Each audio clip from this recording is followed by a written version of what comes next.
Complaints కూడా ఇచ్చారు. ఒకసారి ఆయన ఏమన్నారో విందాం. చెట్లు ఎప్పుడు కాదు, మీటింగ్లు ఎప్పుడు కాదు, సోషల్ మీడియా ప్రెస్ మీట్లకి ఇవి కాదు, మిలిటెంట్ యాక్టివిటీ చేయాలి.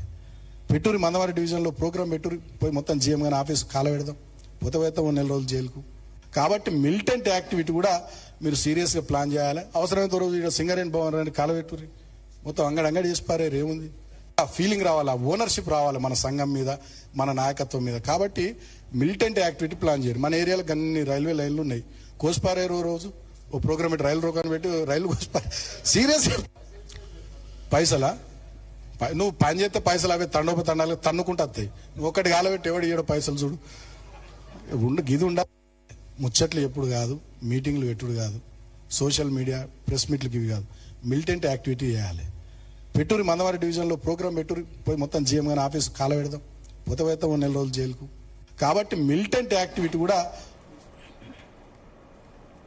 సో బాలకృష్ణ అన్న మాటలు అవి. సో ఇప్పుడు దీన్ని 2 విధాలుగా చూడొచ్చు. ఒకటి, ఇది బహిరంగ సభలో కాదు, తెలంగాణ భవన్లో ఆయన మాట్లాడారు. ఆ పార్టీ నేతలు కార్యకర్తలతో, బహుశా సింగరేణి ప్రాంత నేతలతో అని నేను అనుకుంటా, మేబీ ఇంటర్నల్ మీటింగ్లో.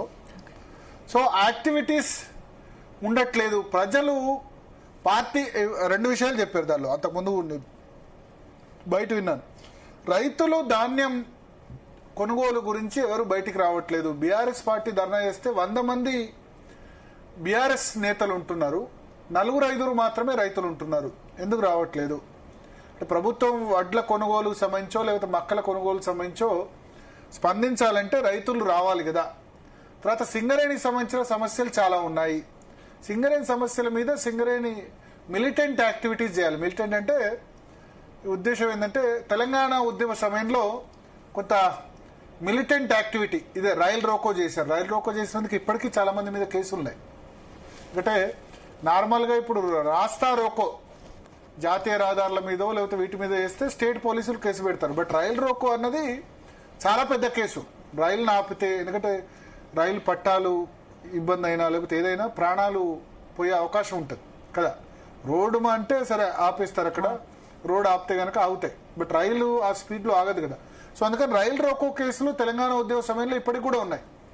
సో ఆయన రైలు పట్టాలు తీసేయాలనడం, తర్వాత సింగరేణి హెడ్ క్వార్టర్ తగలబెట్టాలనడం, ఇవన్నీ కొంత చాలా ఎక్స్ట్రీమ్ వ్యాఖ్యలుగా దీన్ని అప్లోడ్ చేసిన తర్వాత లేకపోతే ఈ వ్యాఖ్యలు వచ్చిన తర్వాత అభిప్రాయం వ్యక్తమైంది, ఎందుకంత రెచ్చగొట్టేలా మాట్లాడారని చెప్పి. సో మనం ఒకసారి బాలకృష్ణ గారితో కూడా మాట్లాడే ప్రయత్నం చేద్దాం, ఏ సెన్స్లో ఆయన వ్యాఖ్యలు చేశారు. ఆయన ఇవాళ ప్రెస్ మీట్ పెట్టి చెప్పింది ఏంటంటే, నేను ఇంటర్నల్ మీటింగ్లో మిలిటెంట్ తరహా యాక్టివిటీ, తెలంగాణ ఉద్యమం సమయంలో మిలియన్ మార్చ్ ఎట్లా ఉందో ఆ విధంగా యాక్టివిటీస్ చేయాలని మా కార్యకర్తలను ఉత్తేజితం చేసేందుకు అన్నాను అని ఆయన చెప్పారు. ఒకసారి ఇవాళ ఏమన్నారో విందాం. ఇవాళ బాలకృష్ణ ఏమన్నారు. ఇవాళ ఈ ప్రభుత్వాన్ని ప్రశ్నిస్తున్నందుకు, ఈ ప్రభుత్వం యొక్క స్కాములు బయట పెడుతున్నందుకు, ఈ ప్రభుత్వం ఇచ్చిన 6 గ్యారంటీలు, డిక్లరేషన్లు, 420 హామీలు మర్చిపోయి తెలంగాణ వనరుల్ని కొల్లగొడుతున్న తీరును ఎప్పటికప్పుడు ఎక్స్పోజ్ చేస్తున్నందుకు ఇవాళ మాలాంటి వాళ్ళ మీద అక్రమంగా కేసులు పెడతా ఉన్నారు. సరే, డెఫినెట్గా ప్రజల పక్షాన పోరాటం చేస్తాం, కేసుల్ని కూడా ఎదుర్కొంటాం, ఖచ్చితంగా గట్టిగా నిలబడతామని చెప్పి సందర్భంగా నేను తెలియజేస్తా ఉన్నా. అంతేకాకుండా ఇవాళ పొన్నం ప్రభాకర్ గారు, అదేవిధంగా మంత్రి లక్ష్మణ్ కుమార్ గారు మాట్లాడారు, సింగరేణి కార్మికులు బాల్కసుమన్ మీద తిరగబడాలని. వస్తా పొన్నమన్నా, పోదామా సింగరేణి ఏరియాకు? కార్మికులు నా మీద తిరగబడతారా, నీ మీద తిరగబడతారా? పోదామా? ఏదైనా కొనుగోలు కేంద్రం రైతుల దగ్గరికి పోదామా? మన కరీంనగర్ జిల్లాలో మీరే డిసైడ్ అయ్యారు, ఒకటి మీ హుస్నాబాద్ కాన్స్టిట్యున్సీ అయినా పర్లేదు, ఏదైనా రైతుల కొనుగోలు కేంద్రం దగ్గరికి పోదాం పాండ్రి, వడ్ల కొనుగోలు కేంద్రం రైతుల దగ్గరికి. మరి నా మీద తిరగబడతారా, మీ మీద తిరగబడతారా చూసుకుందాం. సో మనతో పాటు చర్చలో అడ్వకేట్ శరత్ గారు జాయిన్ అవుతున్నారు, ఇంకా చాలా మంది గెస్టులు కూడా జాయిన్ అవుతారు. శరత్ గారు, సో చాలా వైరల్ అయ్యాయి బాలకృష్ణ కామెంట్స్. ఆయన అంతకుముందు చేసిన కామెంట్స్, ఇవాళ ఇచ్చిన ఎక్స్ప్లెనేషన్ కూడా మనం చూసాం. కాంగ్రెస్ పార్టీ నేతలు చాలా చోట్ల కేసెస్ పెడుతున్నారు, ఏ నిమిషమైనా బాలకృష్ణను మళ్ళీ అరెస్ట్ చేయొచ్చు అని అంటున్నారు. సార్, సో లీగల్ గా ఇప్పుడు ఇవి ఎట్లా ఉండే అవకాశం ఉంది? ఒక రకంగా చెప్పాలంటే బాల్కా సుమన్ బీఆర్ఎస్ పార్టీ ఆఫీసులో మాట్లాడినా, కార్యకర్తలను ఉద్దేశించి మాట్లాడినా అది పబ్లిక్ కన్జంప్షన్ కోసమని మాట్లాడిన మాటలే. అది ఒక అరాచక శక్తులు ఎట్లయితే మాట్లాడతారో, అంటే దేశంలో ప్రజాస్వామ్య విధానాల్లో ఒక ప్రతిపక్షం అధికారంలోకి రావడానికి కృషి చేయడానికి చేసే మార్గం లాగా లేదు. కేసీఆర్ ఇట్లాంటి వాళ్ళని నమ్ముకొని మళ్ళీ అధికారంలోకి వస్తా అనేటువంటి ఒక ఆలోచన కనుక చేస్తే అది it's living in a fool's paradise. బాల్కా సుమన్ తన నిజ స్వరూపం ఏంది అనేది మళ్ళొక్కసారి తనను తానే ఆవిష్కరించుకున్నాడు. అయితే మంచి ఏం జరిగిందంటే తెలంగాణ ప్రజలకి ఈయన వ్యవహారము, ఇతను మాట్లాడిన తీరు ప్రజాబాహుళ్యంలోకి వచ్చింది. అది ఇప్పుడు ప్రజలకు ఒక విషయం అర్థమైంది. అంటే ఇంతకాలము ఇతను ఒక తెలంగాణ ఉద్యమకారుడు, తాను రాజకీయాలలోకి రావడానికి ఎట్లాంటి రాజకీయాలు చేసినా అనే సంగతి చేసినాడు అనే. ఒక్క నిమిషం sir, sorry to interrupt you. Balka Suman గారు మనతో పాటు ఫోన్ లైన్ లో సిద్ధంగా ఉన్నారు. బాల్క సుమన్ గారు, జీ తెలుగు న్యూస్ కోసం సమయం కేటాయించిన ధన్యవాదాలు. చాలా వైరల్ అవుతున్నాయి, చాలా చోట్ల కేసులు పెట్టారు కాంగ్రెస్ పార్టీ నేతలు మీ కామెంట్స్ మీద. ఎందుకంత ఎక్స్టెంపర్ గా మాట్లాడాల్సి వచ్చింది? ఇప్పుడు నిన్న జరిగింది అది తెలంగాణ భవన్ లో తెలంగాణ బొగ్గుగని కార్మిక సంఘం యొక్క సమావేశము. ఆ సమావేశంలో నేను సింగరేణి కోల్బెల్ట్ ఏరియా నుండి గతంలో పెద్దపల్లి పార్లమెంట్ ఎంపీగా ఉన్నాను, మీకు తెలుసు. తర్వాత ఒకసారి ఎమ్మెల్యే ఉన్నాను చెన్నూరు నుండి ప్రభుత్వ వైపుగా. ఇప్పుడు ఆ ప్రాంత ప్రతినిధిగా అక్కడ ఈ కాంగ్రెస్ ప్రభుత్వం వచ్చిన ఈ 3 సంవత్సరాల పాలనలో సింగరేణిలో జరిగిన విధ్వంసం గురించి నేను నిన్న మాట్లాడినటువంటి సందర్భంలో నేను 30 నిమిషాలకు పైగా నేను మాట్లాడితే దాంట్లో 1 నిమిషము నా వీడియోని ఇటు దాటి చేసి దాన్ని ఫ్యాబ్రికేట్ చేసి నేనేదో రెచ్చగొట్టే దూరంతో మాట్లాడినని చెప్పి కాంగ్రెస్ వాళ్ళంతా ఇక రాష్ట్రంలో ఏ సమస్య లేనట్టు, రాష్ట్రంలో ఏ ఇష్యూ లేనట్టు కావాలని చెప్పి వాళ్ళు ప్రజల దృష్టిని మరల్చడానికి దీన్ని ఒక అంశంగా నెత్తికెత్తుకున్నారు, తలకెత్తుకున్నారు. ముఖ్యంగా నేను ఒక మాట చెప్తా ఉన్నా భరత్ గారు, గతంలో మా ప్రభుత్వ హయాంలో 19,000 ఉద్యోగాలు ఇచ్చినాం సింగరేణిలో, మెడికల్ బోర్డు పెట్టి డిపెండెంట్ ఎంప్లాయ్మెంట్. జీవో 76 ద్వారా వేలాది కుటుంబాలకు ఇళ్ల పట్టాలు ఇచ్చినాం సింగరేణి ఖాళీ స్థలాలు ఇల్లు కట్టుకున్నటువంటి వాళ్ళకి. తర్వాత సింగరేణి కార్మికులు ఇల్లు కట్టుకుంటామంటే వడ్డీ లేని రుణం 20 లక్షలు ఇచ్చినాం. లాభాల్లో వాటా గణనీయంగా పెంచి ఇచ్చినాం. దసరా పండుగ అడ్వాన్స్ కానీ, దీపావళి అడ్వాన్స్ కానీ, ఇట్లాంటివన్నీ ఇట్లా అనేక రకాలైనటువంటి సంక్షేమ కార్యక్రమాలు చేసినాం. సింగరేణిని కొత్త మైన్స్ తీసుకొచ్చి లాభాల బాట పట్టించేటటువంటి ప్రయత్నం మేము చేసాం. ఆనాడు సింగరేణి సంస్థలో కార్మికుల సంక్షేమం కానీ, సింగరేణి ప్రాంత అభివృద్ధి కానీ, 9 జిల్లాల్లో విస్తరించినటువంటి సింగరేణి ప్రాంత అభివృద్ధి కానీ బ్రహ్మాండంగా మేము చేసినాం.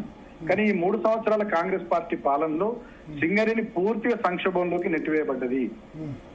ఇవాళ సింగరేణిలో ముఖ్యమంత్రి బామ్మర్ది సృజన్ రెడ్డి కింగ్ పిన్ అయి 15,000 కోట్ల కుంభకోణాలకు పాల్పడ్డాడు. ఒక్క మెడికల్ బోర్డు పెడతలేరు, ఒక కార్మికుడు కొడుకు బిడ్డకు ఉద్యోగం ఇస్తలేరు, జీవో 76 ద్వారా పట్టాలు ఇస్తలేరు, సోలార్ ప్లాంట్ల దాంట్లో అవినీతి, నైని బొగ్గు బ్లాక్ కేటాయింపుల్లో అవినీతి.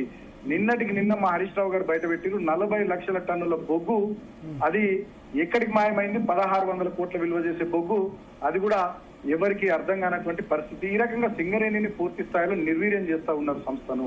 కార్మికుల సంక్షేమాన్ని పట్టించుకుంటలేరు. దసరా బోనస్ గానీ, దీపావళి అడ్వాన్స్ గానీ చాలా మినిమైజ్ చేసి కార్మికులకు ఇస్తా ఉన్నారు. అటువంటి సందర్భంలో నేనేం చెప్పినంటే సింగరేణిలో స్కాములు తప్ప స్కీములు లేవు. సింగరేణి మొత్తం నిర్వీర్యం అయిపోతా ఉంది. ఆ ప్రాంతంలో కార్మికుల్లో చాలా ఆగ్రహము, ఆవేశాలు, ఆక్రోశం ఉన్నాయి. ఆ కార్మికుల పక్షాన మనం పోరాటం చేయాలి. గతంలో తెలంగాణ ఉద్యమంలో నేను ఒక ఉద్యమకారుని, గతంలో 226 కేసులు ఉండే నా మీద. భరత్ గారు, లెట్ మీ కంప్లీట్. భరత్ గారు, give me some time, let me complete.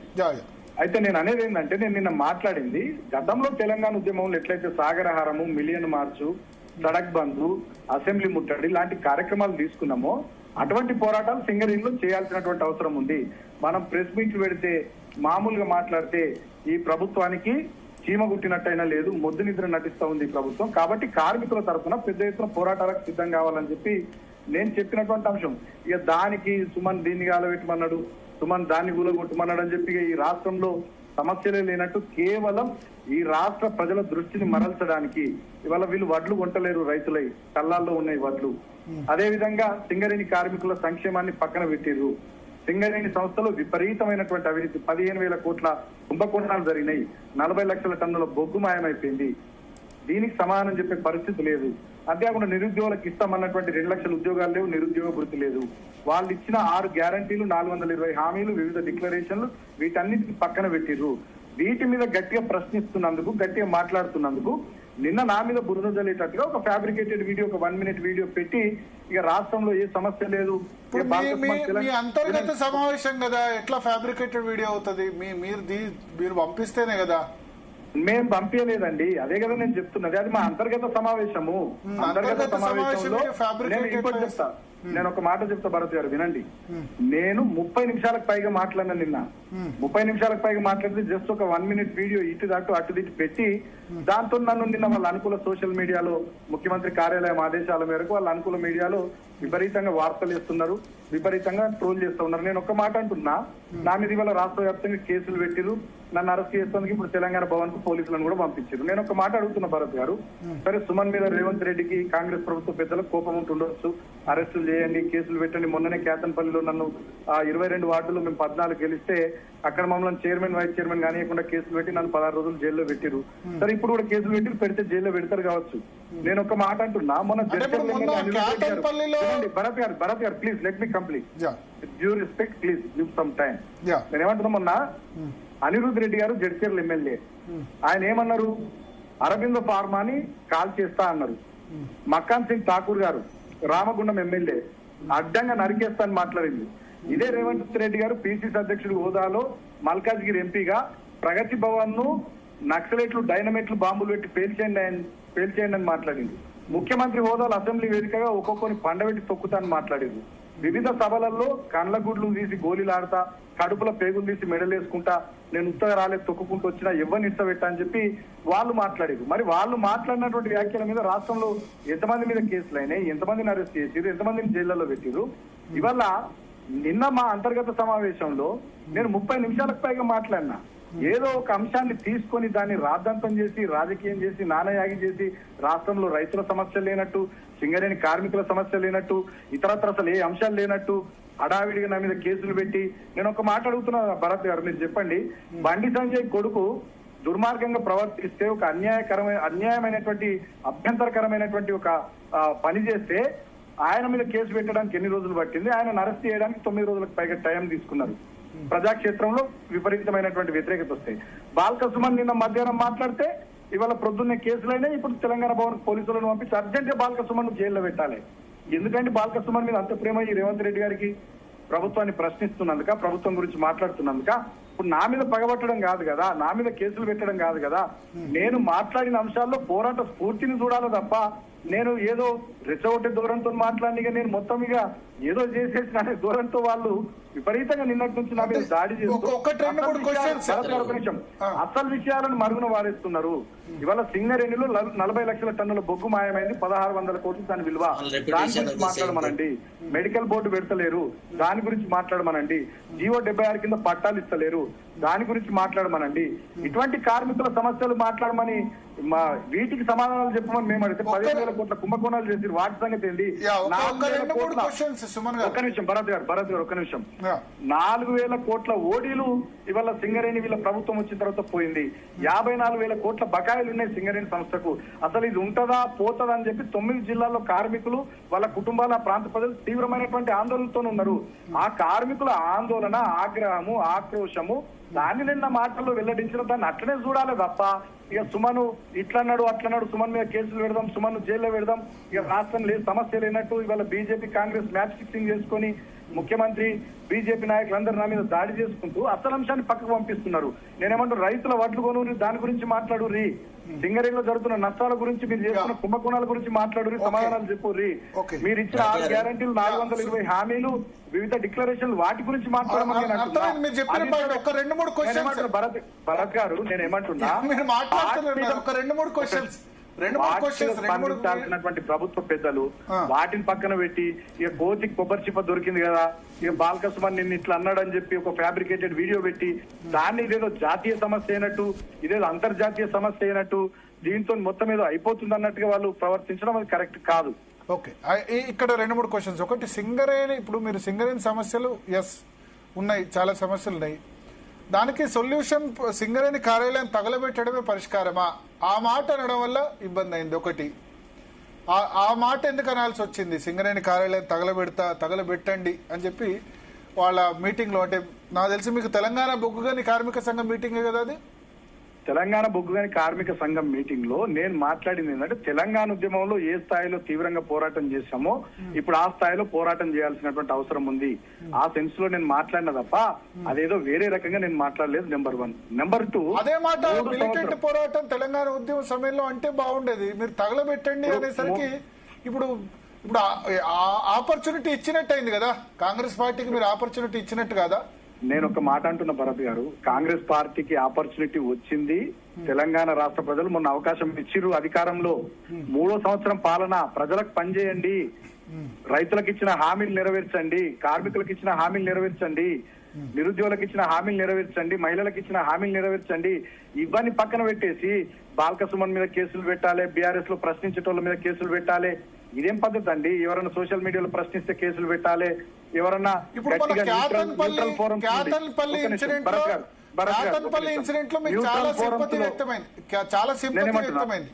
నేనేమంటున్నా, న్యూట్రల్ ఫోరమ్స్ నుండి ఎవరైనా మాట్లాడితే వాళ్ళ మీద ఎదురుదాడి చేయాలి. ఇవన్నీ ప్రభుత్వానికి సంయమనం ఉండాలి, సహనం ఉండాలి, ఓపిక ఉండాలి. మొన్న ఆర్టీసీ డ్రైవర్ అశోక్ గారు మాట్లాడారు జగిత్యాలలో, వడ్లు మక్కలు కొనుండ్రు అన్నారు, ఆయన మీద ఎదురుదాడి. ఇట్లా రాష్ట్ర వ్యాప్తంగా వీళ్ళకు ఓపిక, సహనం, సంయమనం లేదు. వాళ్ళు అడ్డగోలు వ్యవహారాలు చేస్తూ వాళ్ళ తప్పుల్ని కప్పిపుచ్చుకోవడానికి ఏదో ఒక అంశాన్ని పట్టుకొని డైవర్షన్ టాక్టిక్స్ చేస్తున్నారు తప్ప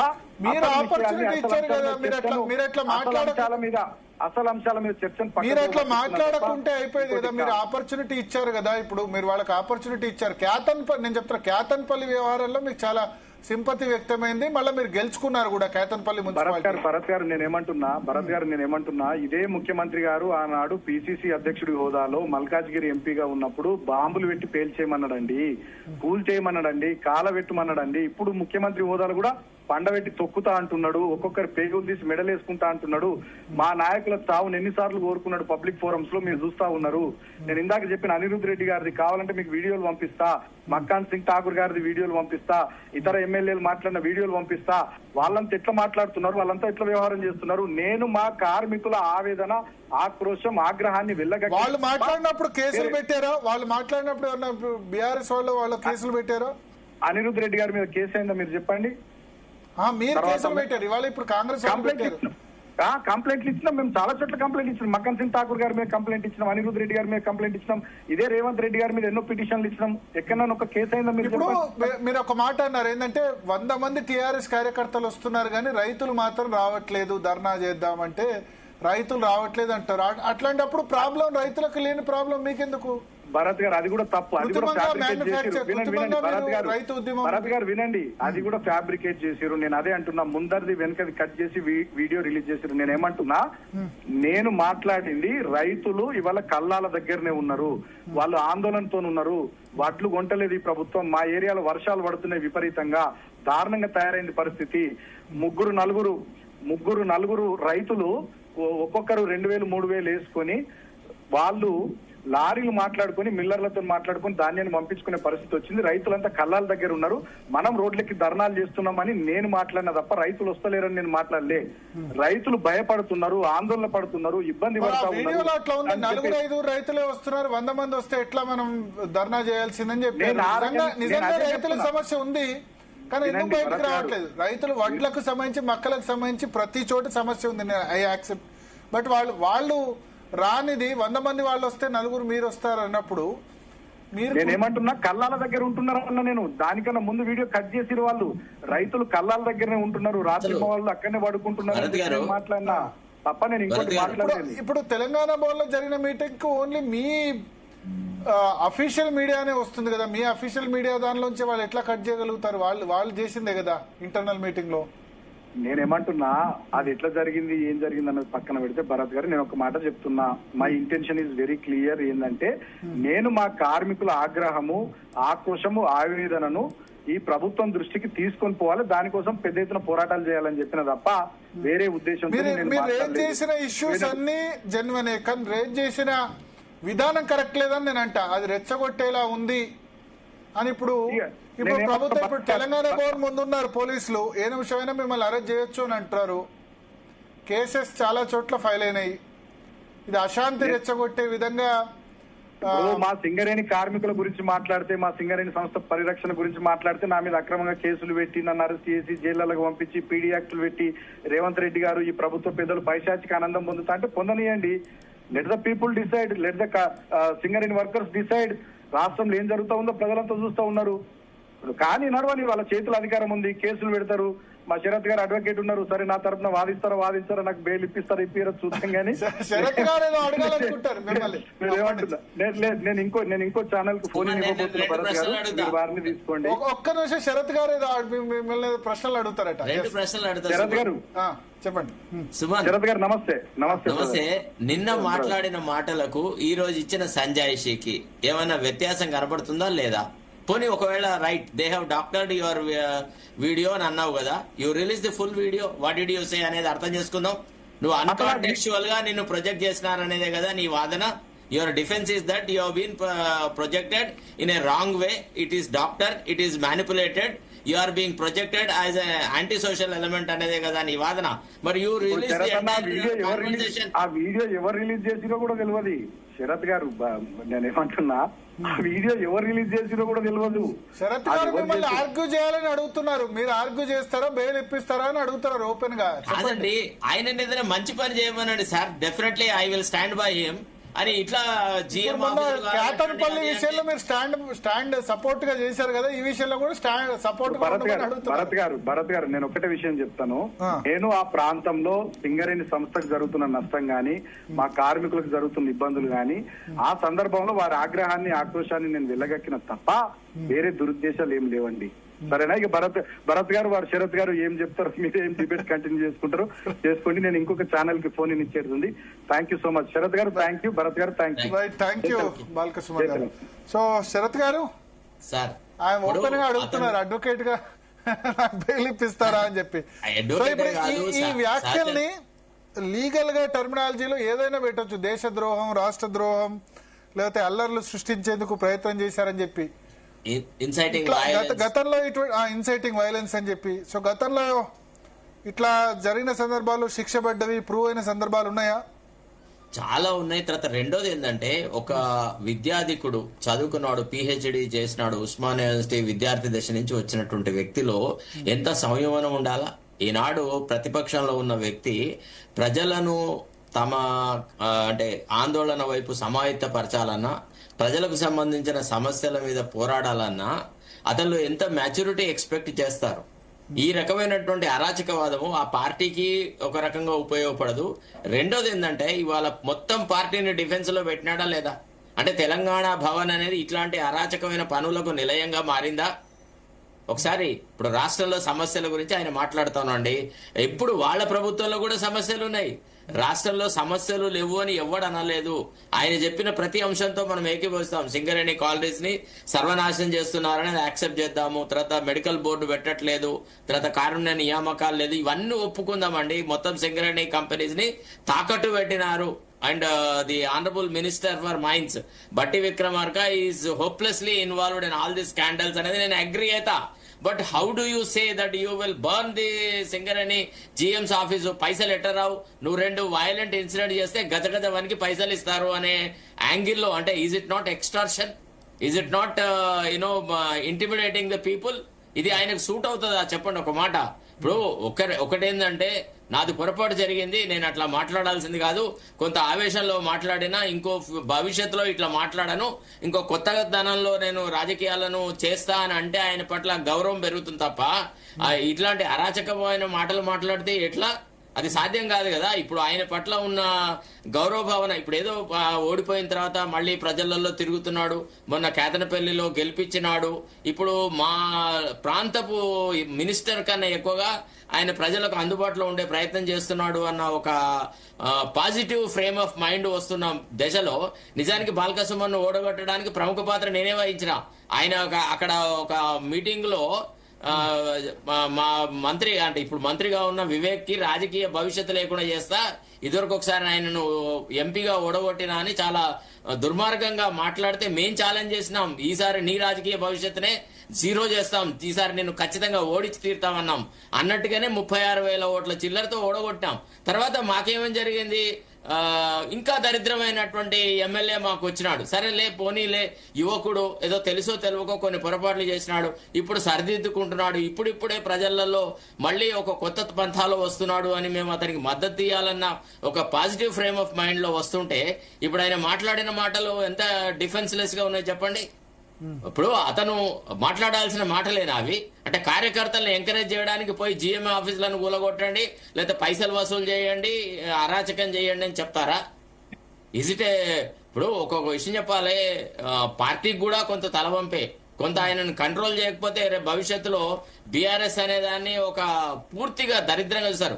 ఆయన అన్యాపదేశంగా ఆయన ఒక విషయం చెప్పినాడు, ఏంటిది, ప్రజలు మాకు మద్దతు ఇవ్వట్లేదు, ప్రజలు మాతో పాటు ముడిపడి లేడు అని అన్నారు. అది కరెక్ట్, ఎందుకంటే ఇది అంతా ఇంకా కూడా వాళ్ళలో రవ్వంతా కూడా రైతులకు సంబంధించిన ఇష్యూ ఉంది కదా శరత్ గారు, రైతుల వడ్ల కొనుగోలు మొక్కల కొనుగోలు సంబంధించి ఇష్యూ చాలా సివియర్ గా ఉంది. కరెక్ట్. మొన్న ఆర్టీసీ డ్రైవర్ కూడా పెట్రోల్ మీద ధర్నా చేస్తే గదిని మీద కాన్సన్ట్రేట్ చేయండి, ఇదెందుకు చేస్తున్నారు అనుకుంటూ వెళ్ళిపోయినాడు. కరెక్ట్, అది అగ్రీడ్ అండి. అవన్నీ సమస్యలే, బట్ సమస్యలను ప్రజాస్వామ్య రీతిలో వ్యక్తం చేయడానికి ఒక వేదిక ఉంటది. బట్ ఎందుకు రావట్లేదు అంటారా నిన్నది, రైతులు ప్రాబ్లం ఉంటే రైతులు ఎందుకు రావట్లేదు అని వీళ్ళని నమ్మట్లేదు రైతులు. ఇప్పుడు అదే బీజేపీ వాళ్ళు ఇప్పుడు వాళ్ళ కళ్ళ దగ్గరికి పోతే జనాలు చాలా ఫుల్ గా రెస్పాండ్ అవుతున్నారు, చాలా పాజిటివ్ గా మాట్లాడుతున్నారు. బీఆర్ఎస్ ని ఇంకా కూడా ప్రజలు నమ్మట్లేదు. ఎందుకు నమ్మట్లేదు అంటే వీళ్ళు చేసిన దౌర్జన్యాలు ఇంకా కూడా ప్రజల మధ్యలో మెలుస్తుంటాయి. తర్వాత ఏం కుటుంబ పాలన ఎవరు ఇష్టపడతారండి? ఇప్పుడు జనసామాన్యంలో ఒక మాట ఏముందంటే, ఒక్క కుటుంబమే బాగుపడ్డది అనేటువంటి భావన తెలంగాణ ప్రజానికల్లో ఉంది. తర్వాత వాళ్ళు ఎక్కడ కూడా మేం మారతామనే మాట మాట్లాడట్లేదు, వాళ్ళు ప్రజలే తప్పు చేసినారు, మమ్మల్ని గెలిపించట్లేదు, ప్రజలు నష్టపోతున్నారు అట్లా మాట్లాడుతున్నారు తప్ప, మేము అట్లా కాదు ఇంకో రకంగా చేస్తాం, ఇంకా మాలో గతంలో తప్పులు జరిగినాయి, పొరపాట్లు జరిగినాయి, దాన్ని సరిదిద్దుకుంటామనే మాట మాట్లాడుతున్నారు ఎక్కడన్నా? ఎంతసేపు జిఎం ఆఫీసును కాలబెట్టాలి? అది ఏందండి ఆయన మాట్లాడిన మాటలు, అది నాకు కూడా పంపించినారు ఒక మిత్రుడు, నేను అసలు వింటుంటే నేను ఐ వాజ్ లిటిల్ ఎగాస్ట్, ఇదేనా బాల్కసుమన్ మాట్లాడే మాటలు అని. ఆయన ఏదైనా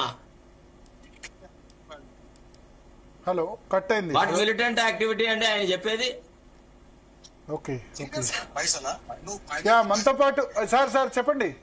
ఇప్పుడు అతను మాట్లాడే మాటలలో ఎక్కడ కూడా ప్రజాస్వామ్యవాదంతో ప్రజాస్వామ్య రీతి లోపల నిరసన వ్యక్తం చేసేలాగా లేదు.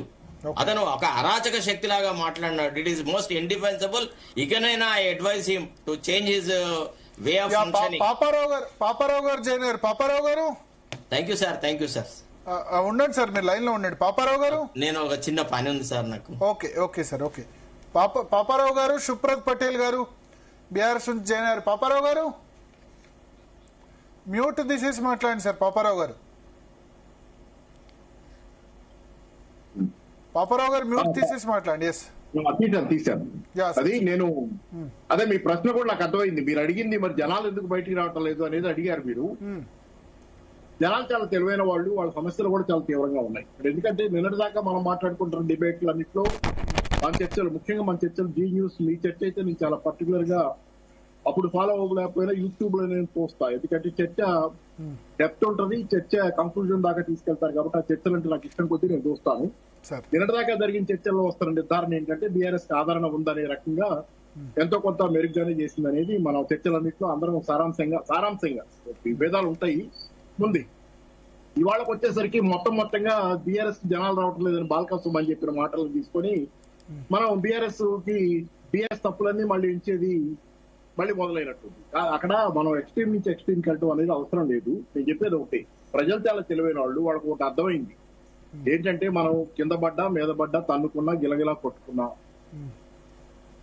5 ఏళ్లు కాంగ్రెస్ ప్రభుత్వం ఉంటది, ఓట్లేసి దీన్ని మార్చాల్సిందే 5 ఏళ్ల తర్వాత.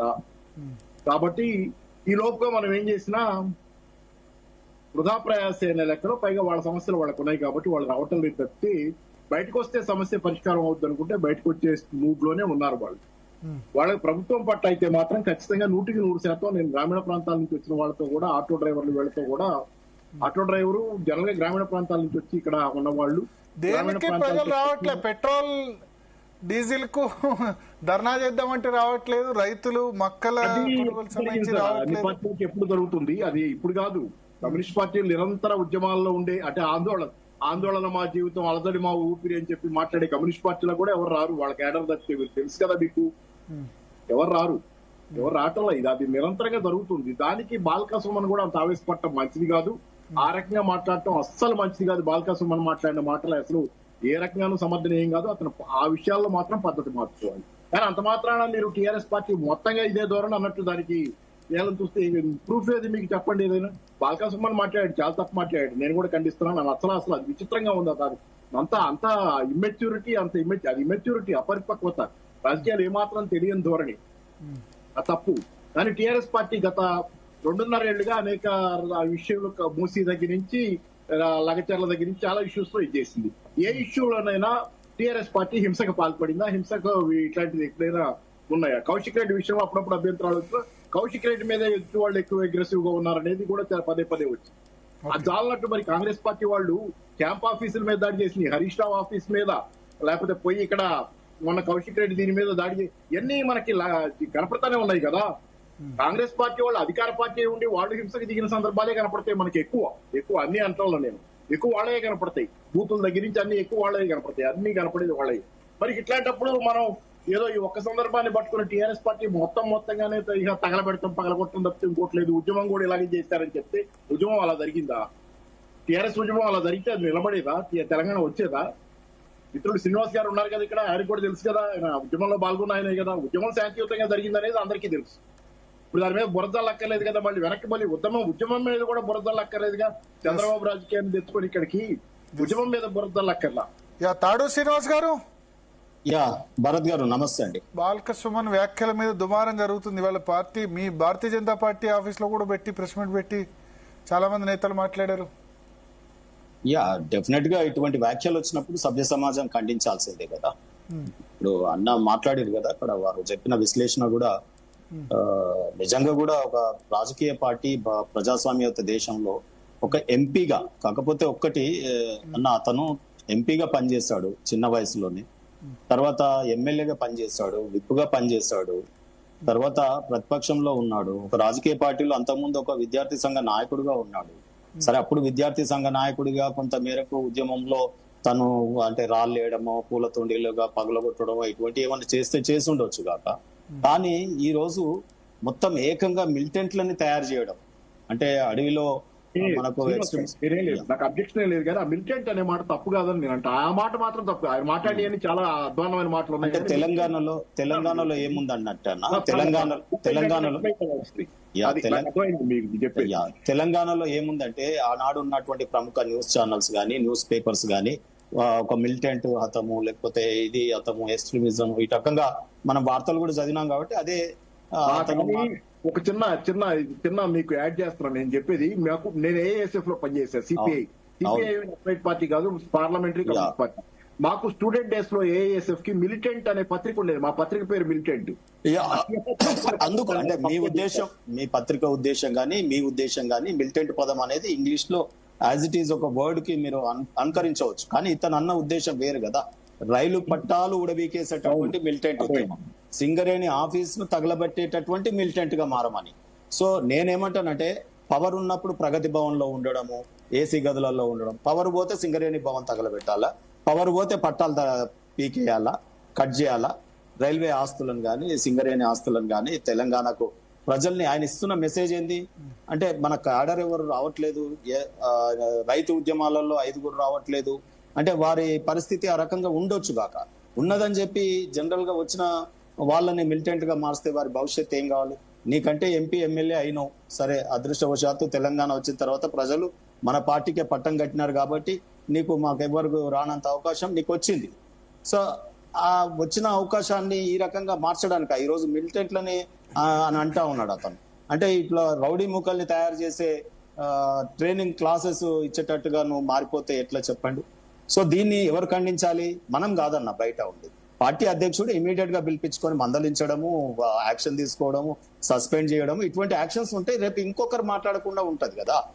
సో దీన్ని ఎక్కడ కూడా అధినాయకత్వం మొన్న రోహిత్ రెడ్డి గారి విషయంలో కూడా సస్పెండ్ చేసినారు, రివోక్ చేసినారు. వేరే వాళ్ళనైతేనేమో ఒక తీరుగా ఉంటుంది, కొంతమందికి ఒక తీరుగా ఉంటుంది అనేది ఆ పార్టీలో చర్చ జరుగుతా ఉంది. నేనేమంటానంటే మనం చెప్పింది ఆ రోజు తెలంగాణ రాష్ట్రాన్ని శాంతియుతంగా సాధించాలి, మిలిటెంట్ పోరాలు అయితే ప్రభుత్వం అణచేస్తుంది. సో కాబట్టి మనం శాంతియుతంగా గాంధీ మార్గంలో నడవాలనేది పార్టీని పెట్టినప్పుడు రాజకీయ ప్రక్రియ ద్వారా తెలంగాణ తెద్దామని. కానీ ఆ పార్టీ ఇటువంటి నాయకులను తయారు చేసిందా? మేము ఎంపీ ఎమ్మెల్యేలను తయారు చేసింది అనుకున్నాం, కానీ ఈరోజు మిలిటెంట్లను తయారు చేసే గురువులాగా మారిపోయినాడు. నేనేమంటున్నా అంటే రాజకీయ పార్టీలు ఎప్పుడు కూడా ఈ దేశానికి భావి భారత పౌరులు, రాజకీయ పార్టీల బాధ్యత స్కూల్స్, కాలేజెస్, టీచర్స్ మీద ఎంత బాధ్యత ఉంటుందో రాజకీయ పార్టీ మీద ఈ యువత వస్తూ ఉంటారు. యువకులు వచ్చినప్పుడు, విద్యార్థి సంఘాలుగా వచ్చినప్పుడు, ఇప్పుడు మీరు ఏఎస్ఎఫ్ వచ్చినారు, నేను ఆ రోజుల్లో తెలుగు విద్యార్థి స్టార్టింగ్ లో ఏబీపీ ఉండొచ్చు.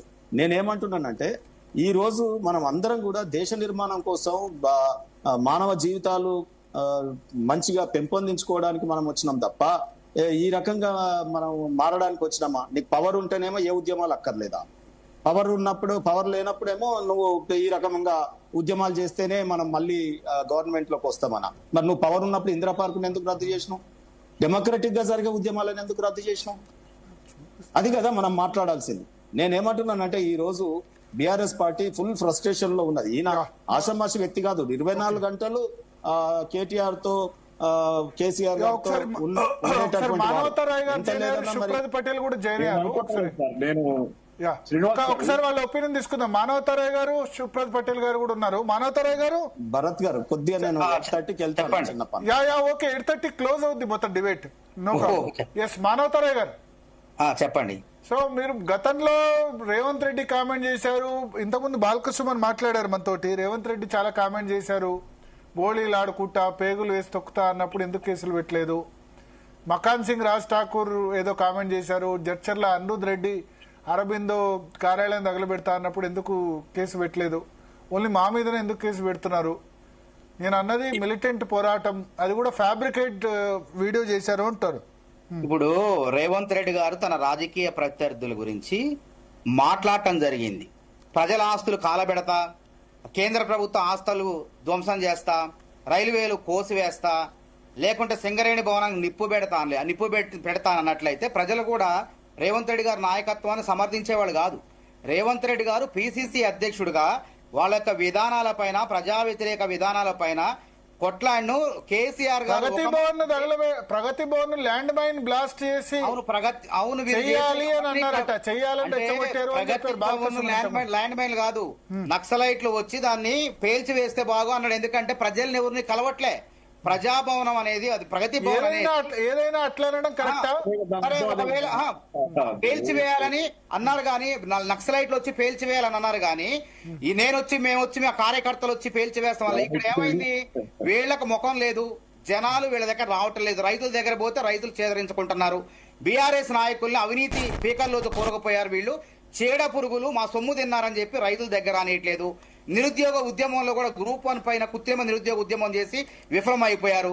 లఘుచర్లలో కూడా ఇట్లాంటి ఉన్మాద కార్యక్రమానికి పాల్పడి కలెక్టర్ ప్రతీక్ జైన్ పైన, అదే విధంగా డిప్యూటీ కలెక్టర్ పైన, అక్కడ ఎంఆర్ఓల పైన దాడి చేసిన సంఘటనలు కూడా ఇట్లాంటి కోవలకు చెందినవే. కాబట్టి వీళ్లకు ప్రజల నుంచి మద్దతు లేదు. కాబట్టి ఏం చేస్తున్నారు? ధ్వంసం చేస్తా, కాల్చుతా, సింగరేణి కార్యాలయం కాల్చండి అని చెప్పి ఉన్మాదాన్ని ఉగ్గుపాలు పోసినట్టు ఉన్మాదాన్ని నూరు పోస్తున్నారండి. నిజంగా అది బీఆర్ఎస్ కార్యాలయం కాదది, ఉన్మాద కార్యాలయం అంటే సరిపోదు. ఉన్మాదులు తయారు చేస్తున్నారు వాళ్ళు అక్కడ. అంటే ఇక్కడే కాదు, మొన్న కేటీఆర్ గారు సోషల్ మీడియాలో ట్రోల్ అవుతుంది. ఒక కార్యకర్త వచ్చి నాకు ఫోన్ చేసిన, ఒక కేసు అయిందన్నావు కదా అంటే, ఒక కేసు కాదు 35 కేసులు 45 కేసులు అయితేనే నువ్వు లీడర్ అవుతావు అని అంటే ఈ విధంగా వాళ్ళ కార్యకర్తలు ప్రజలు రావట్లేదు కాబట్టి, ప్రజా ఉద్యమాలు లేవు కాబట్టి వీళ్ళు కృత్రిమ ఉద్యమాలు చేసుకుంటూ ప్రభుత్వం పైన, అంటే తెలంగాణ రాష్ట్రంలో శాంతి భద్రతకు భంగం కలిగించే విధంగా వీళ్ళు వ్యవహరిస్తున్నారు అంటానికి ఈ ఉదాహరణ చాలు. ఈ మాట్లాడటం బాల్కా సుమన్ గారు. కాబట్టి దాన్ని ఏ విధంగా హరీష్ రావు గారు వేదిక మీద ఉండంగానే ఏ విధంగా సమర్థించుకుంటారు దీన్ని? అంత పకడ్బందీగా మాట్లాడి సిగ్గు లేకుండా ప్రజలున్నారు, సమాజం ఉంది, సోషల్ మీడియా ఉందని కూడా చూడకుండా మాట్లాడిన దాన్ని చేసిన తప్పును మరి క్షమాపణ చెప్పొచ్చు కదా. కానీ బీఆర్ఎస్ పార్టీ కూడా ఇంత పెద్ద ఎత్తున వాళ్ళ పార్టీ ప్రతిష్ట దెబ్బతింటే కేసీఆర్ గారు ఫామ్ హౌస్ లో కుంభకర్ణ లెక్క నిద్రపోవటం న్యాయమా? ఒక్కసారి ఆలోచన చేయండి. కనీసం పైన స్పందన ఉండాలా వద్దా వాళ్ళ పార్టీ?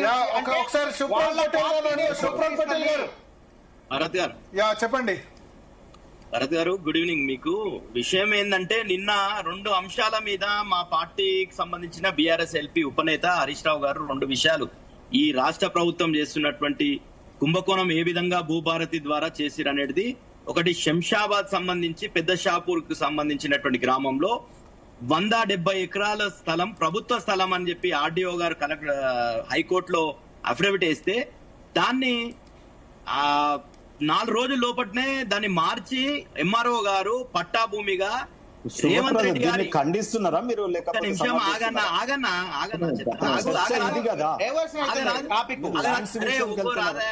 కలెక్టర్ గారు స్పందించారు, హైకోర్టు అది వేసవి సెలవులు వచ్చిన తర్వాత అది కాదు కదా చర్చ ఇక్కడ.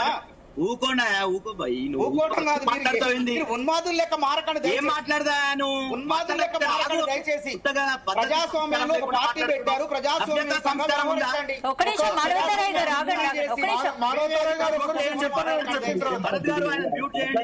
మానవతారాయ్ గారు తాడు శ్రీనివాస్ గారు ఒకరు చెప్పండి, చెప్పిన తర్వాత చెప్పండి. సుప్రభాత్ పటేల్ నిజానికి ఆ కుంభకోణం ఏదైతే చేసిర్రో ఆ దాంట్లో సీఎం గారి అనుయూయ శిష్యుడు, సీఎం గారి బేనామీ అయినటువంటి ఒక కార్పొరేషన్ చైర్మన్, అదేవిధంగా మంత్రుల పుత్రులు, మంత్రులకు సంబంధించినటువంటి వాళ్ళు మొత్తం కూడా పట్టా చేసుకున్నారు గవర్నమెంట్ భూమి. అది ప్రభుత్వ ఆస్తుల విధ్వంసం అంటారు. దాదాపు 170 ఎకరాలు 1000 కోట్లకు సంబంధించినటువంటి ప్రాపర్టీ. అదే విధంగా సింగరేణికి సంబంధించినటువంటి మీటింగ్ జరిగింది. అక్కడ సింగరేణి బొగ్గు కార్మికుల సంఘానికి సంబంధించినటువంటి మీటింగ్ లో సుమన్ గారు మాట్లాడిండ్రు, హరీష్ రావు గారు మాట్లాడిండ్రు. హరీష్ రావు గారు ఏం మాట్లాడిండ్రు? 40 లక్షల మెట్రిక్ టన్నుల బొగ్గు నిల్వలు ఎక్కడున్నాయి చూపిమని అడిగిండు.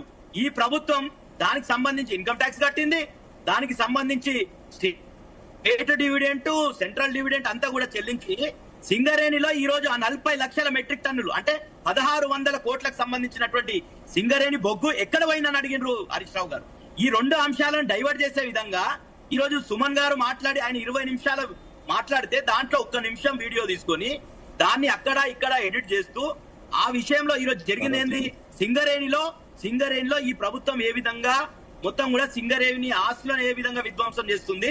దాదాపు 14,000 కోట్ల డ్యూస్ ఉన్నాయండి ఈ ప్రభుత్వం చెల్లించాల్సింది సింగరేణికి ఈ 2.5 సంవత్సరాలలో.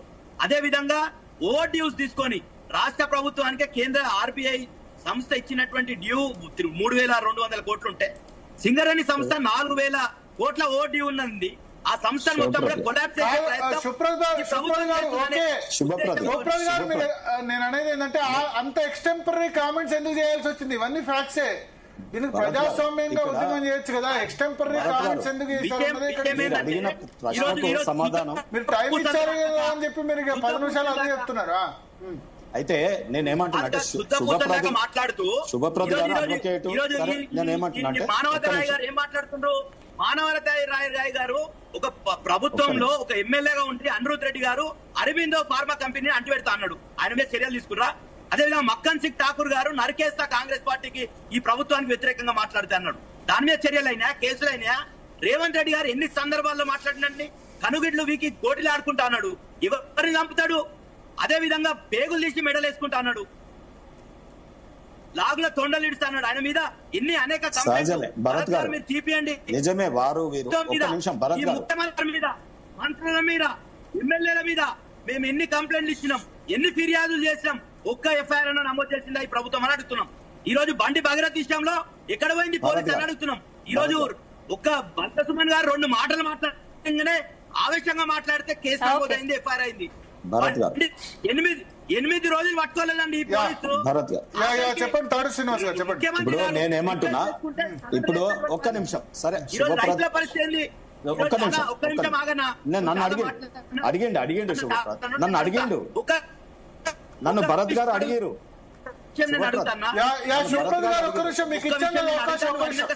నన్ను భరత్ గారు అడిగారు, భరత్ గారు అడిగారు. సూర్య అనే వ్యక్తి, ఒక్క నిమిషం పార్లమెంట్ లో తెలంగాణ అంత తిరగాల్సిన అవసరం లేదు. ఒక్క నిమిషం. ఇగో భరత్ గారు అడిగింది నీ ముక్కు ఎక్కడా అని. సూటిగా ఇక్కడ మాట్లాడకుండా నువ్వు ఇదంతా దింపి చెప్తే లాభం ఏంటి చెప్పండి. ఒక్క నిమిషం. అడ్వకేట్ ఒక్క నిమిషం. మనం పార్టీలో అది మంచిదా, అది మంచిదా, అది పార్టీ విధానమా? కానప్పుడు పార్టీ విధానానికి లోబడి లేనప్పుడు సస్పెండ్ చేయాలి కదా. ఒక్క నిమిషం శుభప్రద్ గారు, ఒక్క నిమిషం ఆగండి, ఒక్క నిమిషం ఆగండి, ఒక్క నిమిషం. నేనేమంటున్నా భరత్ గారు, ఇక్కడ ఒక పార్టీ వీరు మాట్లాడిన వారు ఎంపీ, అది గుర్తుపెట్టుకోండి. గతంలో అదే రకంగా చిన్న వయసులో అంత పెద్ద పార్లమెంట్ లోకి వచ్చిన, ఒక్క నిమిషం ఆగండి, అరే ఒక్క నిమిషం ఆగండి. ఇలా అదే రకంగా తను ఎమ్మెల్యేగా కూడా అనుభవం ఉంది. సరే ఒక్కసారి చేసిండు అంటే అది వేరు. విప్పుగా అనుభవం ఉంది. ముఖ్యమంత్రికి చాలా సన్నిహితంగా ఉండేది. డిఫాక్టో ముఖ్యమంత్రి అయినటువంటి ఆనాటి మంత్రి కేటీఆర్ గారికి సన్నిహితంగా ఉంటారు. వారు మళ్ళీ పార్టీ ప్రెసిడెంట్, వర్కింగ్ ప్రెసిడెంట్, వారికి సన్నిహితంగా ఉంటారు. తను చెప్పింది వేదం, ఆ కోటరీలో తన ముఖ్యం. సో అదే రకమైనటువంటి వ్యక్తి ఉద్యమ కాలంలో అనేక సంఘటనలు ఎవరేం మాట్లాడట్లేదు ఇక్కడ. కానీ ఈ రోజు ఒక్కసారి తెలంగాణ ఫార్మేషన్ అయిన తర్వాత, పార్లమెంటరీ కాన్స్టిట్యూషన్ రకమైనటువంటి పదవులు అనుభవించిన తర్వాత మీ నాయకులందరూ కూడా పింక్ డైరీ పెడతాం, పింక్ డైరీలు ఏడుంటాయండి, రెడ్ డైరీలో రాస్తాం. ఏంటి భాష? మీరు అన్నది కాంగ్రెస్ ను కూడా వాస్తవమే. ముఖ్యమంత్రి గారు అట్లనే మాట్లాడుతున్నారు, మీ కేటీఆర్ అట్లనే మాట్లాడుతున్నారు, మీ నాయకులు అట్లనే మాట్లాడుతున్నారు, ఆ నాయకులు అట్లనే మాట్లాడుతున్నారు. అందుకే మీరు ఇద్దరిని తీసి బంగాళాఖాతంలో ఒకసారి లేకపోతే పుష్కరాలలో పోయి స్నానం చేసిరండి రేపు వచ్చే పుష్కరాలలో. నేనేమంటున్నా అంటే ఒక్క నిమిషం పాప, ఇప్పుడు నేను శుభప్రదం మీరు వచ్చిరు కాబట్టి ఇంకా నేను సంయమనంతో, ఎందుకంటే తూలకుండా మాట్లాడదామని, ఎందుకంటే ఎదుటి పర్సన్ మీద ఆధారపడి ఉంటుంది. మరి నువ్వు వచ్చినప్పుడు నేను ఎట్లా మాట్లాడుతున్నా, అది వాళ్ళు వచ్చినప్పుడు ఏ రకంగా మాట్లాడతారు మీరు చెప్పండి. సో అందుకనే నేను ఒకటే చెప్తా ఉన్నా, లాస్ట్ అండ్ లీస్ట్ శుభప్రద్ గారు, వెంటనే ఇటువంటి అక్కడక్కడ సంయమనం కోల్పోయినప్పుడు సస్పెన్షన్ చేయండి, మొత్తం బహిష్కరణ చేయమంటలేము, తర్వాత పిలిచి అపాలైజేషన్ తెప్పియండి, లేకపోతే కేసీఆర్ గారిని మందలించ. ఎక్కడ కనిపించట్లేదు. కాంగ్రెస్ సూమోటో కేసు పెట్టవచ్చు, ఎక్కడ కేసు పెడతలేదు. ఆయన అంత డైరెక్ట్ గా రేపు రైలు పట్టాలు వీకమని, బిల్డింగ్లు తలగబెట్టమని ఇవన్నీ చెప్పిండు. నేను అందుకే చెప్పిన, పవర్ ఉన్నప్పుడు ప్రగతి భవన్ లో అనుభవించినటువంటి వ్యక్తి ఈ రోజు ఇటువంటి మాటలు మాట్లాడితే పవర్ పోగానే పట్టాలు వీకేమన్నట్టు ఆయనని కాంగ్రెస్ పార్టీ ఎందుకు మీనమేషాలు లెక్క పెడుతుందో, బీఆర్ఎస్ నాయకులు అనగానే గజగజ ఉంటుంది. ఎన్ని కేసులు ఈ ఫార్మాలలో, లేకపోతే ఇంకో కేసులో ఎండ్లో కూడా జైల్లో ఆయన రేవంత్ రెడ్డి గారి మాటలు, జైల్లో డబుల్ బెడ్రూమ్ కడతాము, ఇది కడతాం, అసలు ఒక్క కేసులన్నా ఈ రోజు వరకు చర్యలు లేవు. మరి ఈయన మీద ఏం కేసు చర్యలు తీసుకుంటారో తెలియదు. ఈయన శుభప్రద్ గారి జిల్లాలోనే రోహిత్ రెడ్డి గారికి ఒక నీతి, రేపు శుభప్రద్ ఇటువంటి మాట్లాడమని ఎంబడేది పీక్ బయట పడేస్తారు ఆయన ఒక బీసీఆర్.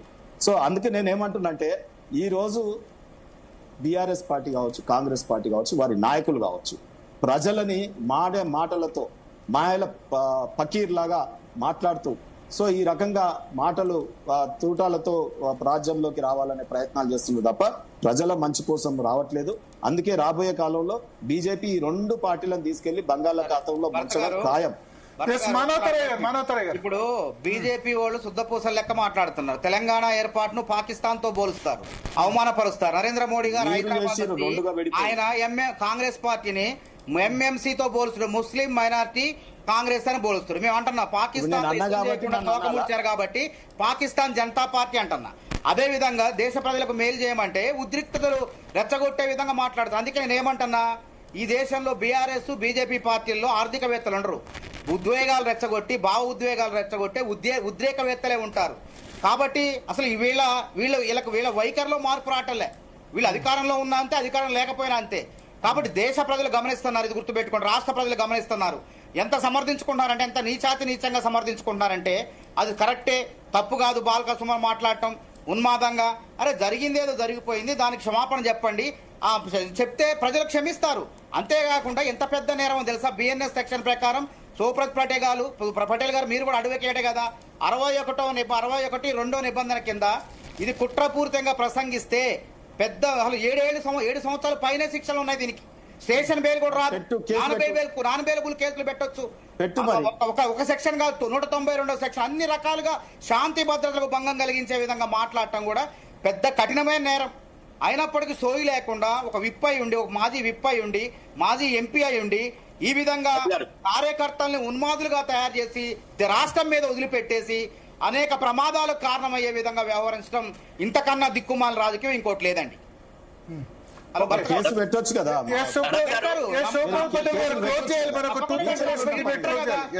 సిబిఐకి అప్పచెప్పినాం, మీరు నమోదు చేయగా మీరు విచారణ విచారణ ప్రారంభించాం చెప్పండి. అదే విధంగా కాళేశ్వరంలో సిబిఐకి అప్పగించిన గతి లేదు ఎందుకు కాపాడుతున్నారు అయిపోయింది చెప్పండి. విషయం ఏంటంటే భరత్ గారు వీళ్ళు ఎన్ని మాట్లాడినా కాంగ్రెస్ భరత్ గారు తరఫున ఎన్ని మాట్లాడినా గానీ దయ్యాల వేదాలు వాళ్ళు ఇచ్చినట్టే ఉంటది. ఈ రోజు మా నాయకుడు అది ఆవేదన పరిస్థితి చూసినాము, ఆవేదనతోనే మాట్లాడిండు. దాన్ని దాన్ని ఒక్క నిమిషం బయటని మొత్తం కూడా ప్లే చేస్తూ ఆయన మాట్లాడినట్టు ఉద్దేశానికి ఏదో ఆపాదిస్తూ మాట్లాడడం అనేది కరెక్ట్ కాదు. ఈరోజు కేసు పెట్టిండ్రు, డెఫినెట్ ఈ కాంగ్రెస్ ప్రభుత్వం కేసు పెట్టింది. అదే గతంలో అనిరుద్ధ్ రెడ్డి గారు మాట్లాడి అరబిందో ఫార్మా కంపెనీ నేను అంటి పెడతా అని స్వయంగా చెప్తే ఆ కేసు ఎక్కడ కేసు పెట్టలే ఇప్పుడు.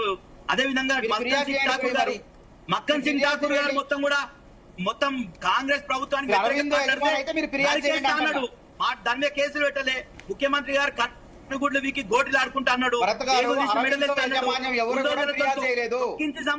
కాంగ్రెస్ కేసు నమోదు చేసింది.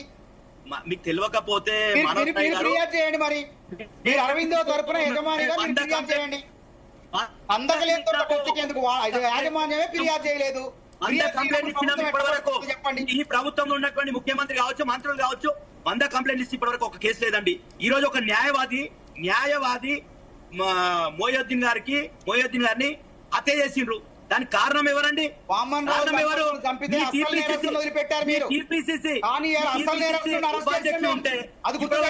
తీసుకున్నావా? అది పార్టీల పరంగా చూడండి. వామన్ రావు అసలు నిందితులు అరెస్ట్ చేశారు మాట్లాడతారు, కానీ అసలు నిందితులు గుర్తుపెట్టుకోండి. విచారణ జరుగుతున్నాం మేము. That is Congress party. గుర్తుపెట్టుకోండి. మాట్లాడరు ఓవైసీలే ఇట్లా ఉద్రేక పూర్వకంగా మాట్లాడితే అక్బరుద్దీన్ ఓవైసీని ఆదిలాబాద్ జైల్లో పెట్టినాం మేము. That is Congress party.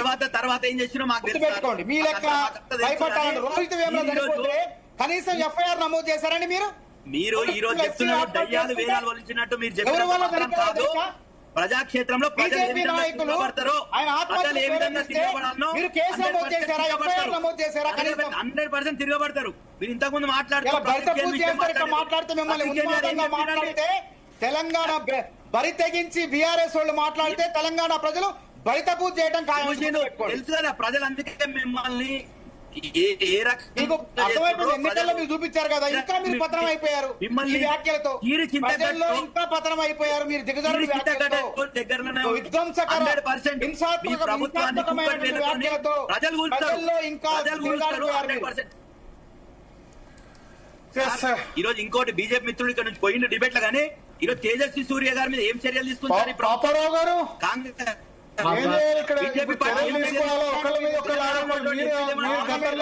ఇప్పుడు అన్నారు, తర్వాత అన్నారు అంటారు. ఏం చేయాలి ఇప్పుడు? చెప్పండి. తేజస్వి సూర్య పాపారావు గారు ఇప్పుడు వాళ్ళు అన్నప్పుడు చర్యలు, వీళ్ళన్నప్పుడు లేవు అని అంటున్నారు. పాత ఎగ్జాంపుల్ కోట్ చేస్తుంది బీఆర్ఎస్. కాంగ్రెస్ ఏమో ఖచ్చితంగా ఇది ఒక ఉన్మాదము, ఖచ్చితంగా ఇది అశాంతి రెచ్చగొట్టేది అంటుంది. నేను అంటుంది ఇప్పుడు బాల్కా సుమన్ మాట్లాడిన మాటలు ఇప్పుడు తీసుకున్నారు. సరే, అది ఇంటర్నల్ పార్టీ మీటింగ్ లో మాట్లాడి ఆయన మాట్లాడకూడదు అట్లాంటి మాటలు ఎవరు మాట్లాడాడు, బయటకు వచ్చింది. దాని మీద పబ్లిక్ ఇచ్చిన కాల్ కాదు. సరే, ఒకటి. రెండోది అది మాట్లాడటం తప్పే. రెండోది నేను అనేది ఏంటంటే ఇది ఫస్ట్ టైం టీఆర్ఎస్ మీద ఇంత కాంక్రీట్ గా వీళ్ళు చేయగలగటం. బాల్కా సుమన్ అమాయకత్వం, అది కొంచెం ఇమ్మెచ్యూర్ గా ఉంది అది మాట్లాడటం. అది మాట్లాడకూడదు కానీ మాట్లాడాడు. సరే, అయింది కాబట్టి ఆయన ఏదన్నా దాన్ని విడ్రా చేసుకోవడం, ఆ మాటలు ఇట్లాంటివి మాట్లాడినట్టే బాగానే ఉంటుంది, సరిపోద్ది. దానికి అసలు ఎన్ని దాడులు చేస్తున్నారు ఈ మధ్య మనమే విట్నెస్ కదా. హరీష్ రావు గారి క్యాంప్ ఆఫీస్ మీద, కౌశిక్ రెడ్డి క్యాంప్ ఆఫీస్ మీద ఇట్లాంటి దాడులు ఎన్ని జరిగింది? కాంగ్రెస్ వాళ్ళు నిత్యం దాడులు. లగచర్లలో మనుషులు ఎస్టీల మీద, గిరిజన రైతుల మీద చేసిన దాడులు ఎన్ని రకాలుగా జరుగుతున్నాయి. హరీష్ రావు గారి మీద మీరు పాపారావు గారు మాట్లాడతారు. థ్యాంక్ యూ మానవతారాయ్ గారు, అదేవిధంగా సుప్రత్ పటేల్ గారు, పాపారావు గారు, అడ్వకేట్ శరత్ గారు, అంతకుముందు బాల్కా సుమన్ కూడా మనతో జాయిన్ అయ్యి ఆయన ఒపీనియన్ చెప్పారు. బట్ మొత్తానికి బాల్కా సుమన్ ఏదైతే ఎక్స్టెంపరీగా మాట్లాడారో అది పార్టీ ఇంటర్నల్ మీటింగ్ అయినా అట్లా మాట్లాడి ఉండాల్సింది కాదు. డెఫినెట్గా ఒక ప్రజాప్రతినిధిగా గతంలో పనిచేసిన వ్యక్తి ఆ విధంగా మాట్లాడి ఉండాల్సింది కాదు. ఇప్పుడు పోలీసులు ఆల్రెడీ వెళ్ళారు తెలంగాణ భవన్ దగ్గర ఆయన కోసం వెళ్ళారు, బట్ అక్కడ అందుబాటులో లేరు. బట్ ఏ నిమిషమైనా అరెస్ట్ చేయొచ్చు బాల్క సుమన్ని చాలా చోట్ల, ఎందుకంటే కాంగ్రెస్ పార్టీ నేతలు చాలా చోట్ల కేసులు పెట్టారు. బీఆర్ఎస్ ఏమో గతంలో ముఖ్యమంత్రి మాట్లాడారు, మంత్రులు మాట్లాడారు, వాళ్ళ మీద కూడా కేసులు పెట్టండి అంటారు. సో ఈ పొలిటికల్ ఆర్గ్యుమెంట్ అయితే ఇట్లా కంటిన్యూ అవుతుంది. బట్ ఏదేమైనా ఆ విధంగా మాట్లాడడం అయితే ఏమాత్రం సబబు కాదు. క్యాటన్పల్లి ఇష్యూలో బాల్క సుమన్కు సపోర్ట్ దొరికింది, మరి ఎందుకు ఆయన ఏ సెన్స్లో ఆ విధంగా మాట్లాడరు అయితే అది ఏ సెన్స్లో మాట్లాడినా అట్లా మాట్లాడడం అయితే మనం ఏమాత్రం యాక్సెప్టబుల్ కాదని చెప్పాల్సి ఉంటుంది. ఇది వాటి DNA.